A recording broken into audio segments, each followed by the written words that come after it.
کیونکہ artificially inter bread بھی ہو سکتے ہیں اور اس آرٹیفیشل انٹر بریڈ کے ذریعے سے آف سپرنگز بھی پیدا ہو سکتے ہیں، لیکن وہ آف سپرنگ فرٹائل نہیں ہوتے، مطلب وہ اپنی نسل کو آگے نہیں بڑھا سکتے، تو ان کو پھر ہم ایک سپیشی میں نہیں ڈال سکتے۔ تو جو نیچرلی انٹر بریڈ کر سکیں اور اس انٹر بریڈ کے نتیجے میں ایسے بچے پیدا کر سکیں جو اپنی نسل کو بڑھانے کی صلاحیت رکھتے ہوں۔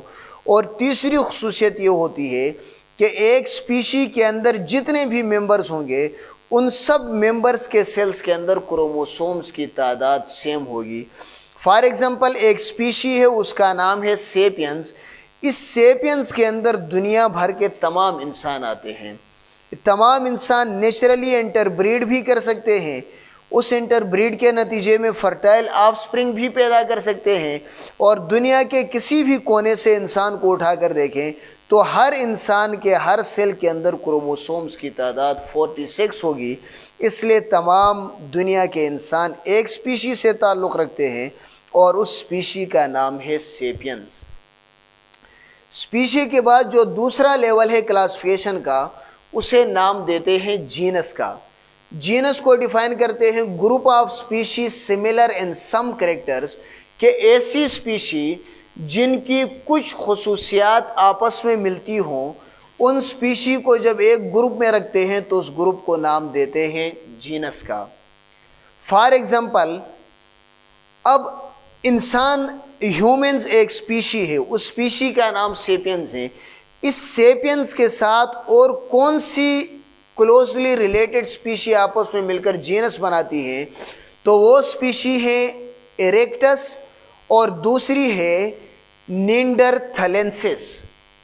اب یہ ایریکٹس اور نینڈرتھلینسس یہ دونوں ایسی سپیشیز ہیں کہ یہ تیسری سپیشیز سیپینز کے ساتھ مل کر ایک جینس بناتی ہیں، اور اس جینس کا نام ہے ہومو۔ اس میں انسان بھی آتے ہیں۔ پھر دیکھیں جو ہم لوور سے ہائر لیول کی طرف جائیں گے تو یہ ہوگا کہ ہر کلوزلی ریلیٹڈ لوور لیولز آپس میں مل کر ہائر لیول بناتے ہیں۔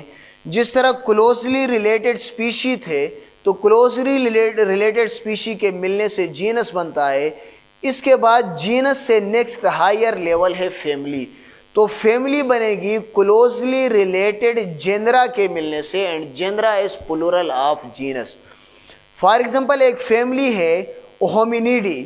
اس ہومینیڈی فیملی کے اندر 4 جینرا ملتے ہیں اور وہ جینرا آپس میں مل کر فیملی بناتے ہیں ہومینیڈی۔ پھر کلوزلی ریلیٹڈ فیملیز آپس میں جب ملتی ہیں تو ان سے بنتا ہے نیکسٹ ہائر لیول، اور اس ہائر لیول کو نام دیتے ہیں آرڈر کا۔ دیکھیں اس ہومینیڈی فیملی کے ساتھ 11 اور فیملیز ملتی ہیں، اور وہ فیملیز اور ایک یہ ٹوٹل 12 فیملیز مل کر ایک آرڈر بناتی ہیں۔ اس آرڈر کو نام دیتے ہیں پرائمیٹس کا۔ پھر آرڈر کے بعد نیکسٹ ہائر لیول ہے کلاس کا، تو کلاس بنتی ہے کلوزلی ریلیٹڈ آرڈرز کے ملنے سے۔ اب کلاس میملیا ہے، اس میملیا کے اندر ٹوٹل 26 آرڈرز ہیں، اور یہ 26 آرڈر جو ہیں ان میں ایک پرائمیٹس ہے، ساتھ میں 25 اور ملتے ہیں۔ یہ ٹوٹل 26 کلوزلی ریلیٹڈ آرڈرز یہ آپس میں مل کر بناتے ہیں کلاس میملیا۔ پھر جب کلوزلی ریلیٹڈ کلاسز آپس میں ملتی ہیں تو فائلم بنتا ہے۔ اب یہ کلاس میملیا اور اس کے ساتھ 4 اور کلاسز، ٹوٹل 5 کلاسز مل کر ایک فائلم بناتی ہیں۔ اس فائلم کا نام ہے کارڈیٹا۔ کلاس میملیا ہے، کلاس برڈز ہے، فشز ہیں، ریپٹائلز ہیں، یہ آپس میں مل کر بناتے ہیں فائلم کارڈیٹا۔ اس کے علاوہ جب کلوزلی ریلیٹڈ فائلا آپس میں ملتے ہیں، فائلا از پلورل آف فائلم، تو کلوزلی ریلیٹڈ فائلا کے ملنے سے بنتا ہے کنگڈم۔ اب ایک کنگڈم ہے اینیمیلیا، یہ کنگڈم اینیمیلیا بنتا ہے 9 فائلا سے۔ ان 9 فائلا کے اندر ایک فائلم کوارڈیٹا ہے، اس کے ساتھ 8 اور انورٹیبریٹس کے فائلم ملتے ہیں، اور وہ مل کر بناتے ہیں ایک کنگڈم، اور اس کنگڈم کا نام ہے اینیمیلیا۔ اب اگر ہم انسان کو دیکھیں تو اس کی اسپیشی ہے سیپینس، اس کا جینس ہے ہومو، اس کی فیملی ہے ہومونیڈی، اس کا آرڈر ہے پرائمیٹس، کلاس ہے میمیلیا، فائلم کوارڈیٹا اور کنگڈم ہے اینیمیلیا۔